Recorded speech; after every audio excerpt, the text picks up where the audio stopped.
All right, welcome back everybody to this edition to Touring with Travis.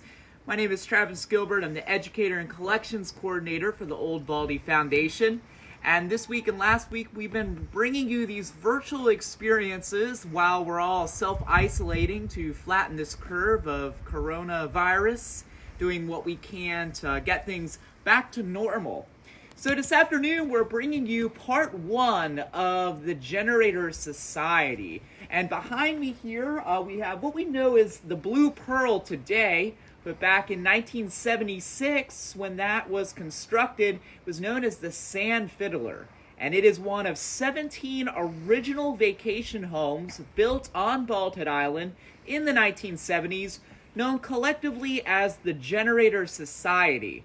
Because these folks built those homes, powering all their tools and all their amenities afterwards using only gas-powered generators. There was no electricity delivered to the island until the early 80s. So Billy and Charlotte Dunlap are who built that home, the Sand Fiddler. And we have a few oral histories that we're going to share this afternoon in Charlotte's own words, recorded a few years ago. Stories that you're going to find pretty funny. I know first time I heard them, they had me laughing in tears. The Generator Society folks, they recorded these oral histories through a project with the Old Baldy Foundation in the early 2000s. And this morning we discussed what an oral history is. It's when folks are recording their experiences and their memories, and then we're creating or writing transcripts from those oral recordings so we can save them for posterity. So historians like me and like you at home can learn from their experiences that they're recollecting. And if you didn't join us this morning, go back in our video archives, whether it's on Instagram TV or Facebook or YouTube, because we discussed an oral history from Margaret Swan Hood, who's the eldest daughter of Lighthouse keeper Captain Charlie. So folks, if you're listening out there, I'm going to be following along here on my phone. Give us a shout out. Let us know where you're listening from, what your connection is to Baldy Island. We love the interaction that's been occurring on these Facebook Live videos. So give us a holler on those comments and let us know what your connection is. Say hello and we'll give you a shout out. So I first wanted to introduce the Generator Society folks to everyone by reading this short introduction that was written by Bill Byrne. Bill Byrne is one of these 19 families that collectively are known as the Generator Society. He wrote a manuscript, an unpublished manuscript, that is a history of the Generator Society. And over the next coming days and weeks, we're going to be sharing snippets of that unpublished manuscript with you. So I thought before we delved into Charlotte Dunlap and her oral histories, I would start by reading you this introduction from Bill Byrne. So in the beginning, this current beginning of Baldy, there were families eager to be a part of this special island. We knew we were pioneers. Of course, we never realized to what extent. Whether Buck Bunn, who remodeled the life-saving station boathouse, or Joe and Thad and Bill, who began building in 1972 when the golf course and the inn were being started, or those who built 1 or 6 years later, we all knew that all the modern conveniences of electricity, the marina, paved roads, etc. would be available any day now. Some bought large generators capable of running the house just like home. Some bought small generators to run a water pump and just a few lights. But all had generator problems. The quietness of the island without the noises of the city was a treasure to be enjoyed by all. But the generator noise was music to the ears when one needed what that generator provided. And when it did not, there was silence. This was perhaps the greatest hardship. We endured and toted water for the facilities. We cooked on camp stoves. We lit kerosene lanterns. And there were other hardships. With the boats docking in Baldhead Creek, which could be done 2 hours on each side of high tide. Dirt roads that only four-wheel drive vehicles could manage. poor or no communications, little or no support personnel to help with generator repairs, frozen pipes, and it continues. You better not have it on Baldhead if you don't know how to fix it, was a common saying. Hardships of varying degrees, like no Baldhead diamonds to keep your drink cold or your food from spoiling. But with the passage of time, these all pale in comparison to those special times we shared during those special days. There developed a camaraderie, a closeness among those early settlers. There would always be a check when we got to the island to see who was there to plan a get-together, inviting them for cocktails or planning a cookout. For the adults as well as the children, it was like the Swift's Family Robinson and Tom Sawyer all rolled into one. An island all to yourself to explore and enjoy. A beautiful golf course all to yourself, and if you didn't like the way you played a hole, well, you could always just turn around and play it all over again. Walking and shelling on the beach for hours with no one else in sight. Cookouts at the point, circling the vehicles in late afternoon. Swimming, fishing, beer and peanuts. Cooking jambalaya, fixing drinks, exchanging stories. This is a book about those special people and those special times on this special island. Again, that is the introduction that Bill Byrne wrote to an unpublished manuscript about the Generator Society. These 19 families who built 17 homes during the 1970s here on Baldhead Island.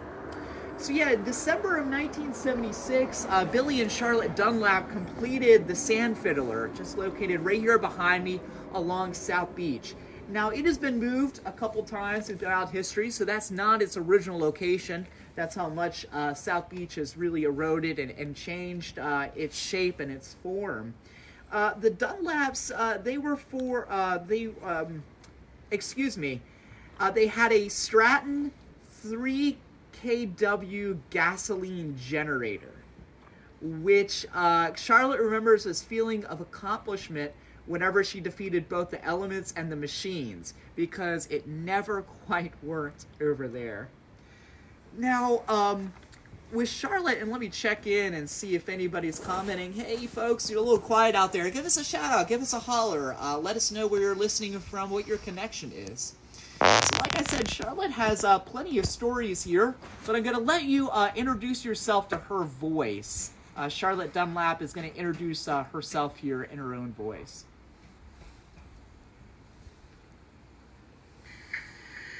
This is Charlotte Dunlap recording a few stories from the early days of life on Baldhead Island.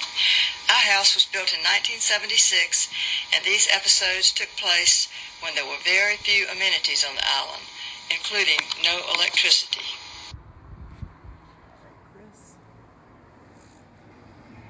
So this next story is one of my favorite. It talks about an alligator that lost its way leaving the golf course and found its way to the bottom of the staircase over there at the Sand Fiddler, right at the perfect moment, because it just so happened to be cocktail hour with the Dunlaps. One of the funniest stories that happened at our house in the early days involved a very large alligator in our yard.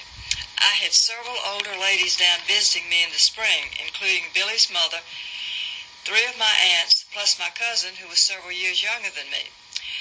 None of them except Ms. Dunlap had ever been to Baldhead before. One afternoon, my cousin Elizabeth headed out to the beach to do her daily run. She returned in short order, very excited, and ran up on the deck saying, "Charlotte, you can't believe this, but there's a very large alligator on the path between your house and the beach." This was back in the days when we had a long stretch of high dunes and sea oats between our house and the ocean. I assured Elizabeth that it was impossible for an alligator to be there because they lived in the lagoons, not in the saltwater ocean. She had been asleep in the hammock before she left to run, and I thought she must still be half asleep. But I followed her out, and sure enough, there was a 10-foot gator about to crawl up the path to our house. Well, the ladies just went wild, and I was pretty excited myself. I got on the CB radio and called the security guard, who was T.R. Vick at that time. I reached his wife, Lindsay, and frantically explained the situation to her. TR wasn't there, but she got him on the radio. I could hear her saying, "TR, I know it's cocktail hour, but Charlotte says there's a big alligator in her yard." There are a lot of hysterical women in the background, and you know Charlotte never calls about anything unless it's really important. She always solves her own problems. Shortly after that conversation, TR and Barney, another security guard, drove up in their pickup truck. It's hard to adequately describe the events of the next hour or so, but it was a riot. TR and Barney were scared to death of the gator, and he was fierce, hissing and swishing that huge tail. He almost escaped twice, once almost getting under our house, and a second time when he actually got under our Jeep. All the time, TR and Barney were trying to lasso him with a rope from a great distance away, while staying near the safety of their truck. They were being cheered on by all the ladies on the deck, having their cocktails, and watching the show. Once when TR stopped to tie his shoe, Miss Dunlap shouted down at him, "TR, what are you doing?" And he replied that he didn't want to stumble on his shoelaces if he had to make a quick getaway. As you know, alligators don't have much of a neck, so on the rare occasions when they did lasso him, the noose just slipped right back over his head. Finally, they were able to get it around his neck and one leg, and they took off as fast as that truck would travel in the road, which was nothing but sand at that time, because there were no paved roads then.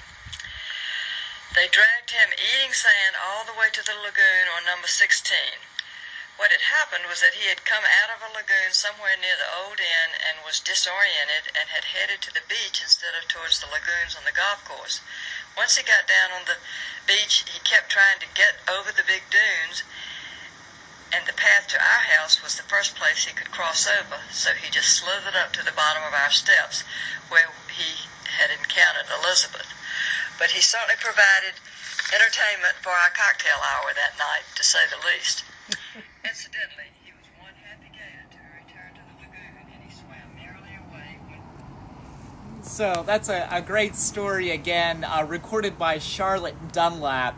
You hear it referring to an old inn. Well, the old Bald Head Inn was located just west of where we are at the Sand Fiddler, up along South Beach where the modern Bald Head Island Club is today, up in the direction of where the camera is heading right now.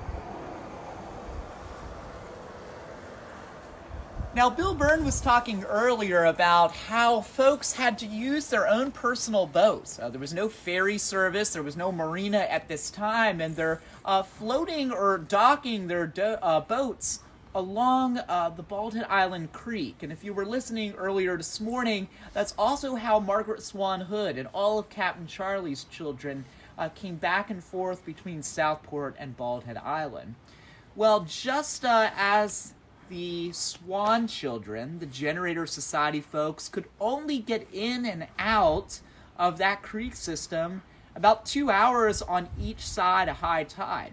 So there are plenty of stories of these poor Generator Society members getting stuck or stranded because they were cutting it a little bit too close to low tide.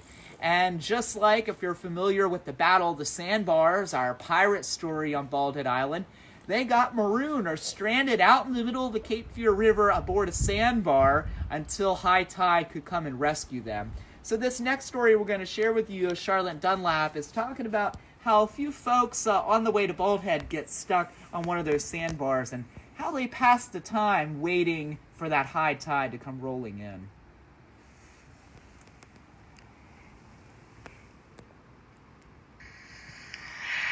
One frightening story, which turned out funny in the end, concerned men lost at sea. Several of us wives were already on the island to be joined by our husbands on Friday night. This was during the days when you had to come into the Bald Head Creek at high tide to get to the island. As usual, the guys were running late, racing to beat the tide. A guy named Tony Faircloth, who worked for Carolina Cape Fear Corporation, was to meet them at the dock and bring them across in the McKee craft. The Bald Head 1 did not run at night during those days.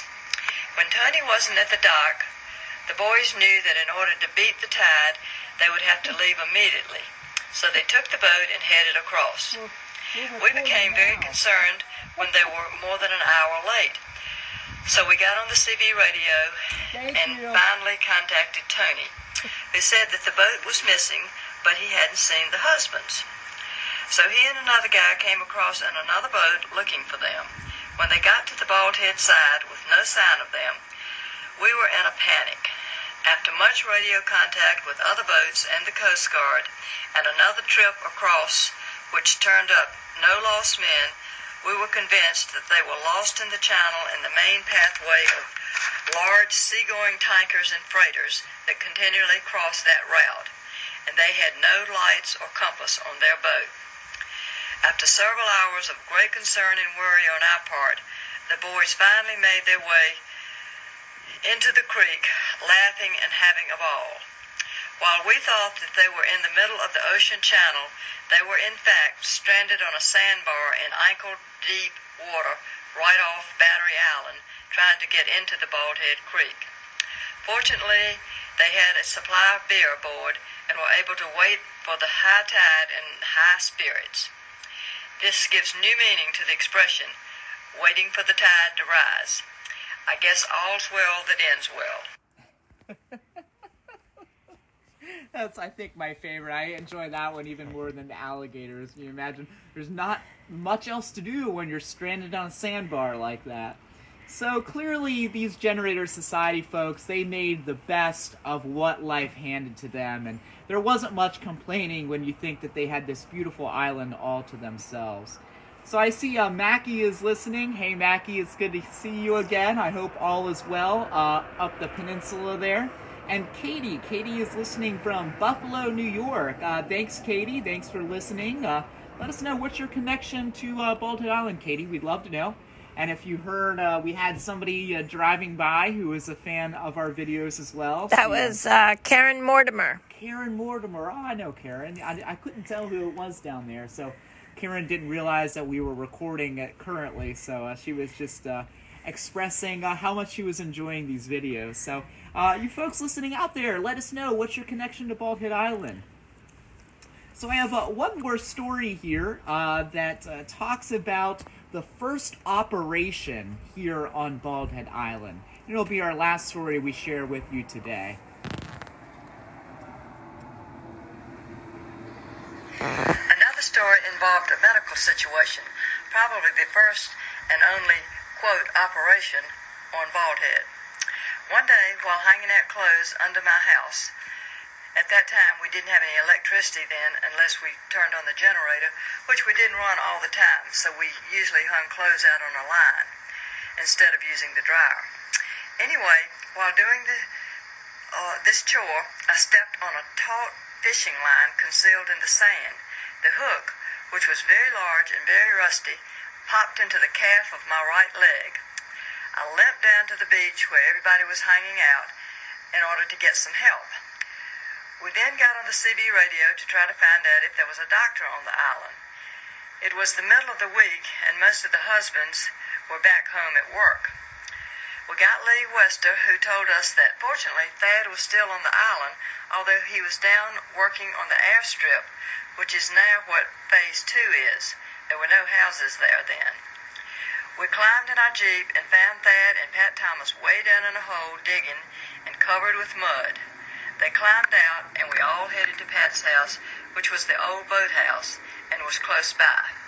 Frankie McMahon, my sister-in-law, went back to Thad's house and to my house for medical supplies. Upon her return, the first operation took place on a picnic table on Pat's screen porch. The surgeon, Thad, was drinking a beer, as was the scrub nurse, my friend Inez, as was the patient, and a number of other spectators. Pat sat nearby playing Rock of Ages on his accordion. It was quite a scene. The fishhook was removed and the operation declared a success. The patient was fully recovered in about a week. I don't think there will ever be a more colorful operation on Bald Head. So again, the final story there shared by Charlotte Dunlap. I mean, can you imagine having a surgery when your doctor is drinking the same beer that I guess the patient is? Kind of a scene that you would only see during the Generator Society here on Bald Head Island. And two things I kind of wanted to find that Charlotte talked about in that final story is the old boathouse she's referring to. The old boathouse is just east of here along South Beach. It's that Coast Guard station they completed around the year 1915. It was the second life-saving service station or Coast Guard station constructed on Bald Head Island, and that is one of the 17 Generator Society houses. The individuals, actually the buns they were called, they adaptively reused or recycled that abandoned boathouse from the Coast Guard station and turned it into one of the modern vacation homes that's still with us today. And then she talks about it in an airstrip in phase 2, she calls it. We have phase 1. There's a big old truck coming, I think, here. Someone might pause 1 minute.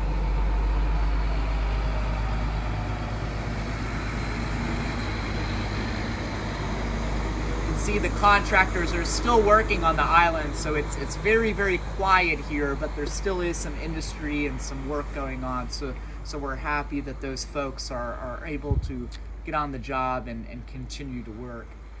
But yeah, Charlotte Dunlap talks about phase 2 of the development. So phase 1 of the development of Bald Head Island is anything west of what we call Muscadine Line. West or in this side towards the river. And then phase 2 is anything east of there, out towards Cape Fear Station.